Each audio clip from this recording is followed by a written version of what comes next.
Good morning, everybody, and welcome to Wake Up Winchester. Today is September the 12th, and we want to thank you for joining our show. That's right. And we want to just kind of briefly talk about yesterday was September 11th, and they did have a ceremony that was in Winchester, and we hope that people went out and enjoyed that, and I hope that that was a great turnout. I do too. I really do. Because I remember watching one of them. I don't remember how long ago it was, but someone filmed it. I don't think we did this year, but I remember someone went and filmed it, and I watched the tape, and it was really good. So a couple of days ago, I was actually in front of the city hall, and I did see some people practicing for that. So that was, that's very interesting, and it shows that they put a lot of hard work into that. That's right. It's something that deserves a lot of hard work. But it's a new day, and so we're going to get started with some big shot birthdays. We have Ian Holm from Lord of the Rings and Chariots of Fire, who is 82. Linda Gray from Dallas is 73. We have Joe Pantoliano from The Sopranos, Risky Business, and The Matrix, who is 62. Original MTV VJ Nina Blackwood, who is 61. We have Amy Yasbeck from Wings and Life on a Stick is 51. We also have comedian Louis C.K., who is 46. Paul Walker from the Fast and Furious films is 40. Ruben Studdard, who is a contestant on of American Idol, is 35. And we have former NBA star Yao Ming, 33. Singer-actress Jennifer Hudson, 32. We also have Emmy Rossum from Phantom of the Opera, who is also a really great singer, is 27. And Colin Ford from Under the Dome is 17. I'm sorry, that was Under a lot the of Dome. names. That was a whole lot of names. Yeah. And Louis C.K., I recognize that name for sure because I've heard some of his stuff. He's really funny. I like him. Well, check out that guy. He's very funny. Well, it depends on what kind of humor you like. There's, I don't know how to explain The youngest person on here is someone turning 17. Again, they're from the show Under the Dome, which we have known since past weeks has been at the top of the top 10 shows. But now that football has started, the first 5 spots are all dedicated to football. So they've Duck Dynasty, Under the Dome, they've all been kind of pushed down America's Got Talent. So now Under the Dome it was recently, number 1 and number 2 from other weeks is now down to number 7. And then at Duck Dynasty, we have 10.46 million, and that's down to number 8, but it's right underneath Under the Dome. So yeah, but most of it is all football related. I could see that coming. Yeah, the number 1 is New York Giants at Dallas, and that's played on NBC, and it's 25.4 million. Right underneath that, we have Baltimore at Denver. And then we have the Sunday night NFL pre-kick with 9.2. Or 19.3. Sorry. All right. Yes, I could see that coming with football because I love football. Everyone watches football all over. They can record the other shows and watch that some other time. But you gotta watch your football. Yeah, gotta watch the football. Football if it's teams that I do or don't like. If I have opinion towards the team, then it's actually pretty interesting. Usually, there's a lot of teams I don't follow, but I'll turn on the TV and I'll just start going for one. I'll just look at who it is. I'm gonna go for Baltimore.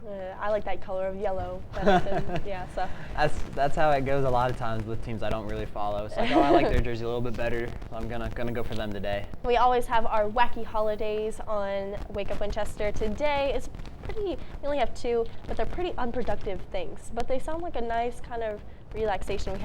Today is Video Games Day, which I'm sure for most people, Video Games Day is every day. And then it's also Chocolate Milkshake Day. So sounds like a teenage boy's dream. Yep. Yeah, fun, a lot of fun. Video games, all that chocolate milk. Love chocolate milk, and chocolate shakes are even better. Typical boy. Yes.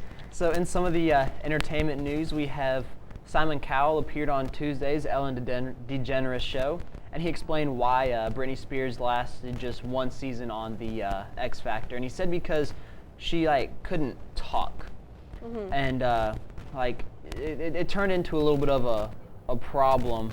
That he liked her though, Cowell said that he liked Britney Spears on it, but Spears was very uncomfortable with the format, and a lot of these shows are getting some of the bigger singers like Christina Aguilera, Jennifer Lopez, all that stuff, and they can talk, but he just said that Britney Spears couldn't really. Yeah, I guess being live on TV, you do have to be able to, for our show that we do, it's live, but we're not going out to such a great audience. Again, if they say the smallest little thing, again, it is live, so it is a little bit more difficult for them. But for right now, I guess we're going to take a look at this week's weather. All right. We have a slight % chance of rain, 30% chance of rain on Thursday, and it's actually getting a little bit cooler. As you can see on Saturday, it's going to be sunny, but it's getting down to 79, so we're getting the 70s. And then it looks like it's going to have a slight % chance of rain at the beginning of the week, but we're going to stay like in the relative 80s. Right, looks good. Looks good, cooling off a little bit. Yeah, I'm actually excited for that. I am too. I don't mind. I mean, 70 sounds so like cold compared to the 90s that we've been in, but 70 is actually like a pretty comfortable heat. It's not too hot, not too cold. It feels good. I think so too. So one more thing on here that I'll talk about is Walt Disney Studios has shifted the Pirates of the Caribbean 5 from July 10th, 2015 to an unspecified date in 2016. Wow. Okay, so they're coming out with the 5th one. Yes. I haven't really kept up with the Pirates of the Caribbean movies. They're not really my style. I do like Johnny Depp, but yeah. So I didn't know that they are already coming out with the 5th one. Yeah, I think there was something on here a while back that we just kind of said that they were talking about. But they're pushing it back. They're pushing it back another year. Another year. Oh, so, sorry, fans. I know. I love the Pirates of the Caribbean, and I was hoping that they'd come out with it sooner, but well, it'll be here in 2 years, so yeah, 2 years. Can't wait that long. Yes, you can. Yeah, I can. Well, we'll be right back to Wake Up Winchester right after this.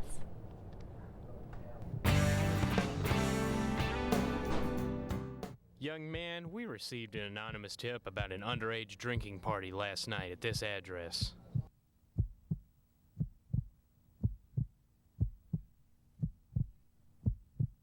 When teens drink on your property, you're responsible.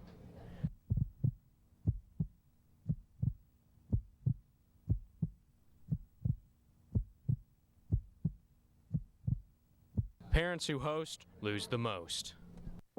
How you doing? My name's Steve. My family's lived in this neighborhood for years. Recently, things got so tight, we had to go to our local food bank for help. I lost a lot of sleep worrying about what the neighbors might think. That is until I saw them there, too. How'd I do, Steve? A little stiff. You could have done a little better. What? Come on. You know, I have an Academy Award. Yeah, but not for playing me. Play a role in ending hunger. Visit feedingamerica.org/hunger and find your local food bank.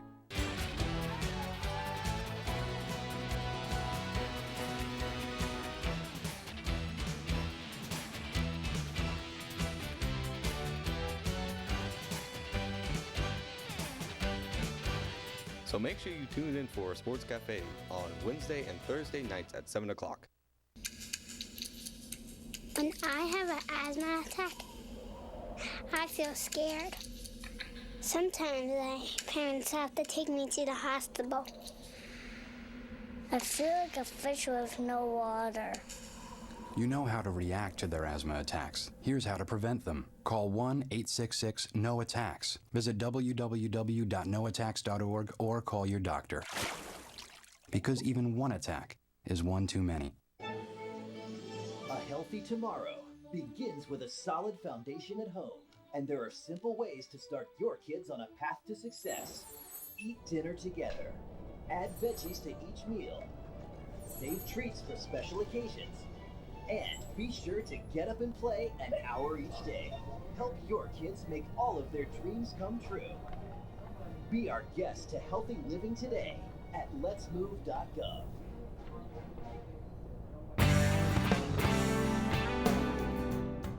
Welcome back to Wake Up Winchester, and I know Blake has some more entertainment news. I do for have us. some more entertainment news, but really fast on that. I really wish that Pirates of the Caribbean was coming out now, because when it comes out, we'll be in college and we'll have no money. I'll have no money to pay for that, so hopefully something will happen. All right, so the best behind-the-scenes scoop from the Fault in Our Stars movie. I've actually never heard of that movie, but this is pretty cool. It seems to be coming from the author of the book it's based on, John Green. Green's. You've heard about that? Fault in Our Stars is what you said. Yes. Okay. John Green is a very good author, especially for young adults. A lot of his books are kind of coming of age, and they're very, very, very good. They're very funny. I would really recommend that book in particular, and also a lot of his other books. I've read most of them. They're very, very good. I hadn't heard about those. So yeah, they're great. They're just, they're interesting, and they have good storylines. They're very funny too. Okay. Well, Green's been hanging out on the set of the movie and sharing constant updates with his fans over Twitter and his YouTube channel. In his latest video, Green reveals one of his favorite things about the movie adaptation is the fact that they cast real teen cancer survivors to play the support group. The main character of the novel, played by Shailene Woodley, attends a cancer support group in the beginning of the story. Okay, so I did not know that they were making a movie out of that, and I guess I should clarify that most of his books are funny. That book is actually very, very upsetting. But yeah, I don't want to give away any spoilers, but the Shailene, she was actually on an ABC television show not too long ago called The Life of like an American Teenager or something like that. So she is a teen actress as well. Okay. Didn't know that they were making a movie out of that. John Green is actually, and his brother Hank Green, they're actually vloggers on YouTube. Really? Yeah, and there's a lot of interesting stuff that they do. So yeah, definitely check that out if you're looking for good books, and because they're very interesting, and I know a lot of people recommend them. That sounds good. And I mean, I think it's really cool that for that particular role, they're using real teen cancer survivors also. Now, some other thing, this one's kind of interesting. If you want to live like Wayne Newton, his 36-acre ranch has now hit the market just months after Wayne and his wife moved out following years of legal battles over money or lack thereof. The $70 million property has plush white carpets, gold-trimmed doors, a car museum, 37 empty stables, lots of rundown buildings, an old tennis court, dilapidated gazebo, and a jumbo jet and a terminal. That's crazy. I know that yesterday we talked a little bit about like the most unfortunate lottery winners. It's very interesting that we were talking about that yesterday because there was actually a story on the news a couple days ago of a man who was named Abraham Shakespeare, I do believe, who was, that's a very interesting name, by the way. That's a very interesting name. But he was actually murdered by everyone pretty much knows, but they're suspecting someone of murdering him who was supposed to be someone that he was friends with or whatever, and she stole all his money and killed him, supposedly. Supposedly. So yeah. Innocent until proven guilty, unless everyone else knows. Just hopefully the thing doesn't take in Florida, because stuff we're not going to get into all that. Not going to get into all that stuff.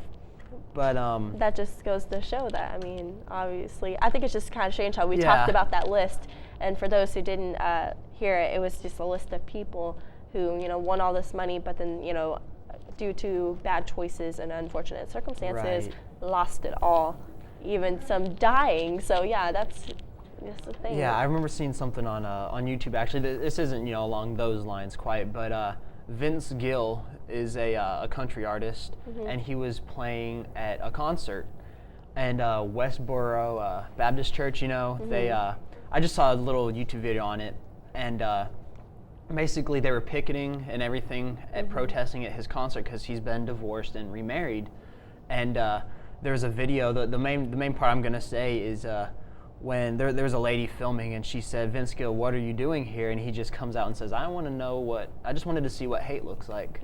So he comes out there and finally stands up to Westboro himself.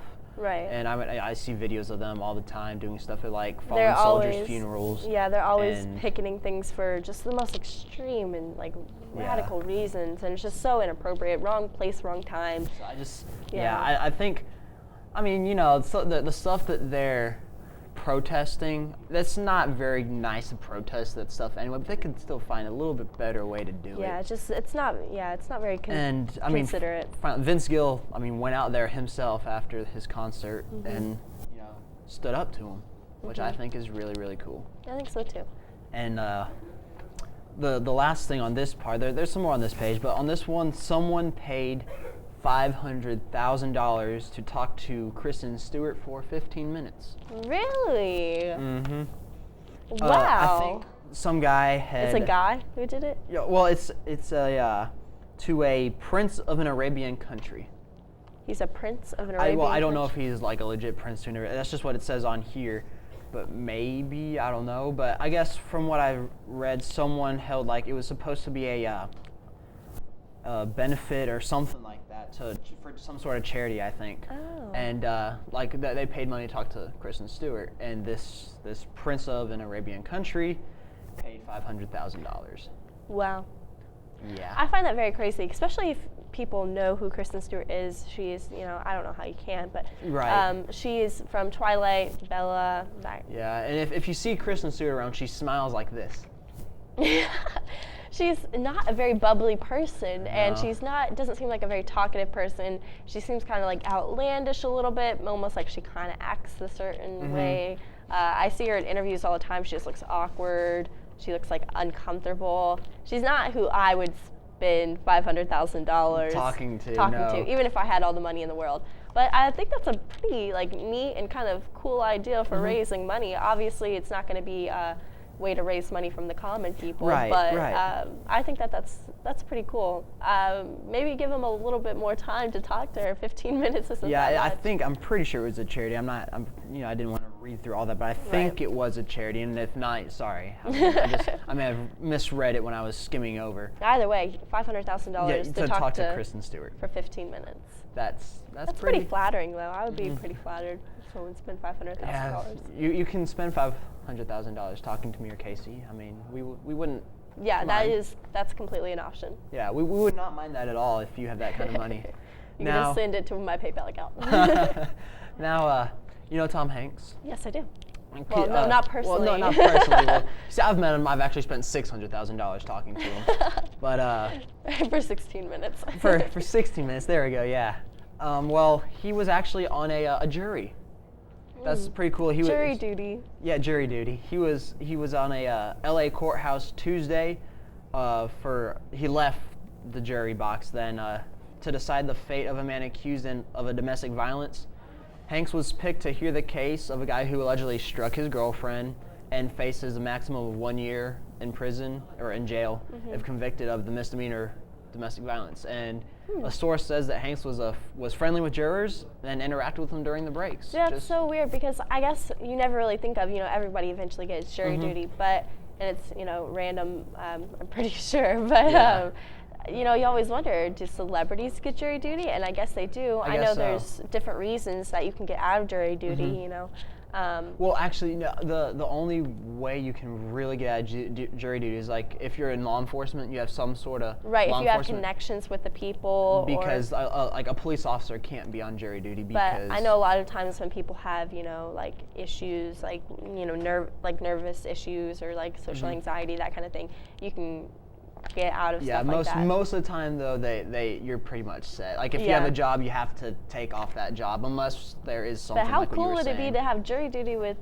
Tom Hanks or Kristen Stewart? Yeah, Kristen Stewart was guilty. Kristen Stewart, that's how she would be. I don't really know. Okay, that was a bad funny. impersonation. It was funny. It cracked me up, but it was a bad impersonation. Sorry. I'll work on it. You just have to sit there with your face. But she twitches a lot. Does she? I don't know. I haven't really seen that. I'm a big Twilight fan. You are? She kind of has these little facial twitches. Oh wow, that's funny. But for history buffs, because today, September 12th, 2013, may not be anything special to you unless you're Ruben Studdard or Yao Ming, but back in history, some pretty cool things happened. So in 1609, going way back, we have English explorer Henry Hudson sailed into the river that now bears his name, the Hudson River. Hudson River. And then we also have in 1953, John F. Kennedy married Jacqueline Lee Bouvier in Newport. Someone's going to hurt me for not knowing how to say that name right. Rhode Island. In 1954, Lassie made its TV debut on CBS. Oh, that's the dog show, isn't it? Yes, Lassie. Okay. I'm pretty sure, yeah. Okay, I'm pretty sure. In 2001, we have President George W. Bush labeled the previous day's terrorist attacks acts of war and asked Congress for $20 billion to rebuild and recover. 2003, country music legend Johnny Cash died at age 71. Rest in peace. And then we also have, in 2005, Federal Emergency Management Agency Director Michael Brown resigned 3 days after losing his on-site command of the Hurricane Katrina relief effort. And I found it interesting also, I think, if I read it correctly, President Obama has asked Congress to wait on their decision for like the whole Syria situation. I just remember reading that on Yahoo when I was kind of scrolling through there. That's been pretty much all over the news. So, I mean, everyone has feelings about that, but I remember seeing the poll. Most people don't want us to go over to Syria. Most people don't. So maybe, I think it was after meeting with the UN or whatever that he decided that, and I hope he's seen some of the polls also that most of the nation that he's supposed to be running doesn't want to do it. Right, but I guess we'll just have to wait and see what he does. Hopefully he makes the right decision. Well, we'll be right back to Wake Up Winchester right after this commercial break.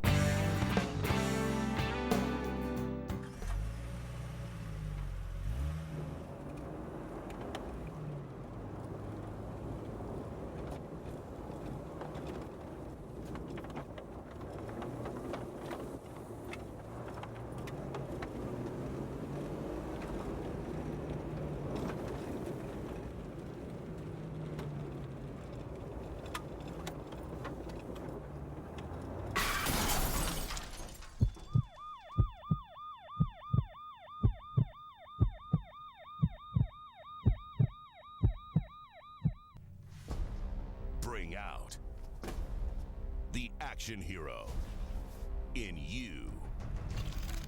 Fuel up right and get energized.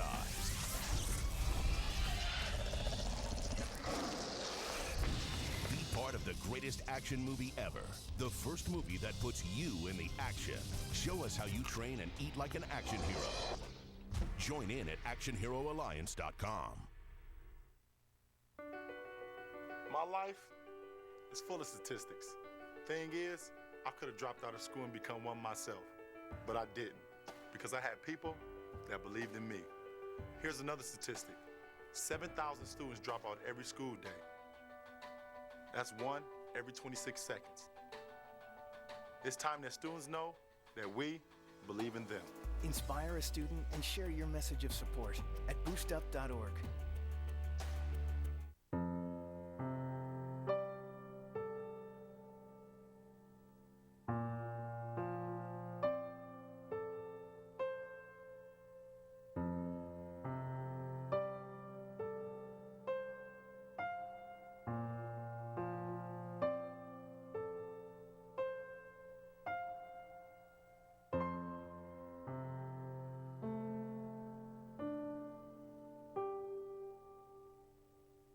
This is one amazing truffle tree. Can you imagine a place where these grow everywhere? Yes, it's called the forest, a magical place to enjoy with your family.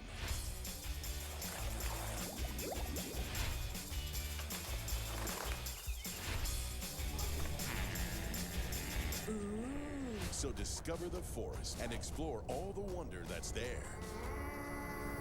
Visit discovertheforest.org to find a forest near you.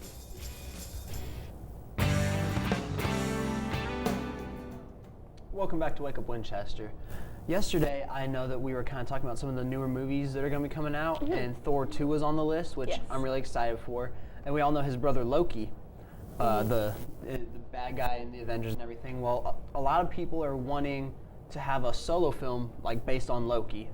You know how we have the Thor and Thor 2, they're about Thor? Yeah. Well, they want just a solo Loki film. Okay. It says over 12,000 fans have petitioned for a solo film. Okay, so is he a villain? Well, I remember seeing something that he might end up being good in these upcoming like Avenger movies, that he may turn good. I say we have a movie over a villain because, in my opinion, I'm just a girl, so what do I know? But you know, when it comes to superhero movies, but I say that superhero movies are a little bit redundant because of the fact that you know what's gonna happen. Right. Well, I mean, like he is really bad. Like if you've seen the Avengers, right? I mean, he's evil. He's bad. But I remember. But does he play a bad part in like the normal Thor movies? Yes, he's bad there also. But I remember seeing some spoiler stuff that the question that they were saying. There's some sources that hint he may end up switching, but. But I like him being bad. But when you think about it, superheroes, you know, they're supposed to be good characters. They have this enemy. They always defeat the enemy, and then we know exactly what happens every single time. The only thing different is a little bit of action and fighting sequences. I say let's have one over a villain. Villains can teach you a good lesson. Even though they're evil, they always keep trying and they always come back. They persevere. That's right. Now, but if you've seen the ocean movies, the George Clooney movies, you ever seen those? Ever heard of them? They're not bad, but they rob banks, and they don't have that's their job is they plan, they're smart, they rob the banks. I mean, you root for them even though they're bad, but the movie's based on them. Yeah, that's true. Because sometimes just the way they set up movies, they kind of want you to go for the bad guy. Yep. And I mean, they're not really bad, but they're robbing banks. They're bad. Well, we have a Chuck Denny story. We have farmers markets are a booming trend in Tennessee agriculture. The markets offer customers fresh, locally grown foods, and they're also a place where growers can sell directly to customers. Chuck Denny has more on one producer's trek from the field to the market. Late on a Friday afternoon, and like most of us, Ray Tyler is thinking about the weekend. But he'll be working. Tyler runs Rose Creek Village Farms in Selmer, a diverse operation that includes vegetable production year-round. We do a lot of lettuce, a lot of carrots, beets, kohlrabi, cauliflower, broccoli. We do a lot of tomatoes and heirloom tomatoes in the summer, along with eggplant and okra. And that's just naming a few of the things he grows. Tyler now fills boxes of produce, getting ready for a weekend of sales. He's joined by Hal Pepper with UT's Center for Profitable Agriculture, who praises Tyler's operation and marketing skills. Exactly. He's very selective about what he grows. He tries to raise varieties that are unique, and he really emphasizes that customer relationship because people are they're buying more than just a product, they're buying an experience. For Ray Tyler, there's producing the food, but then he wants to get it to your kitchen and eventually your dinner table. Next, he has to sell what he's grown. Just after dawn on a Saturday morning, and Tyler has already been up for hours. Let's go. Always in his trademark cowboy hat, he and his family are regulars at the West Tennessee Farmers Market in Jackson, and here they get their produce out for customers. There's a lot of people going to the market these days. It's a happening place, it's a social place, and we feel like that exposure is very important. Tyler participates in a CSA program that stands for Community Supported Agriculture. Just get us that money so we can get his spot reserved. Okay. People buy either full or half shares in the program in 3 seasons, spring, summer, and fall. They pay up front and then receive a box of fresh produce every week. It also works well for a farm family like the Tylers, who can build a customer base and have guaranteed income. It helps us financially in the beginning of the season for seed, for labor, for supplies, for coverage, for irrigation, all that stuff, without us having to take a loan, which is a high risk, as we all know. And so it really meets this need of connecting people to their farm and to the farmer. Farmers markets generate what ag economists like to call sticky dollars. What's spent sticks here in this community, and consumers get the food they need and want, and producers like Ray Tyler truly have a market for what they grow. You have a good weekend. This is Chuck Denny reporting. Welcome back to Wake Up Winchester. That was a very interesting Chuck Denny report, as they always are, talking a little bit about farmers markets and such. Right. I like listening and watching these stories because they're pretty interesting for the most part. I really like that hummingbird one though. I think that one was probably my favorite just because of the little backstory that we had to that. Yeah, and I know that obviously as we're getting deeper into fall and it's around October and stuff like that, they always have pretty interesting ones, especially around the time of Halloween and stuff like that, which I'm actually really excited for. I'm glad we're getting into the holiday season, even though it's only early September. Yeah, the months have gone by fast for me. So. But some people, I think of 2013 as just starting, even though we're already in September. But this is kind of just to put it in perspective. This is day 255 of 2013. And there's only Wow. 110 days remaining of the year. This year's gone by fast. But that is all for our show. If you have any comments, questions, or would like to be a guest on our show, you can email us at wakeupwinchester@fchs.com. And I'm Casey Dennis. I'm Blake Shaw. Thank you for watching.